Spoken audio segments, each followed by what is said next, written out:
La Virgen de las Angustias, o sea, la de Cincuesma, y una Virgen que está en Arrabazal.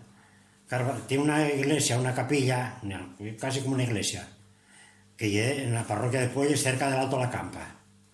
Entonces, el domingo antes de Pentecostés, no, 2 domingos, o sea, el domingo de Pentecostés subíase, los de lunes. Bájase la Virgen, cógenla en procesión, y bajaba hasta Puelles. Bajaban con ella en ese andes todo el camino, por la provincia, a Valdedios y a Puelles. Entonces en Puelles, así la novena, 9 días. Y luego, a los 9 días, vuelve a subirse la Virgen para arriba otra vez.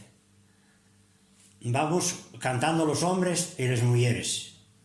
Cantas el rosario, cantas el Padre Nuestro, cuando se paran los sitios, en 5 sitios, cantes el Gloria al Padre Nuestro, el Dios te salve y la Santa María.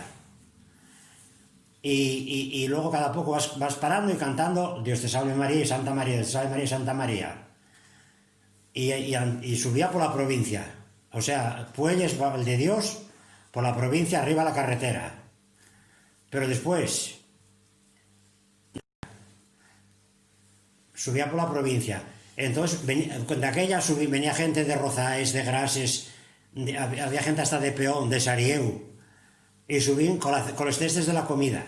Subían con los cestes de la comida y luego arriba era la misa.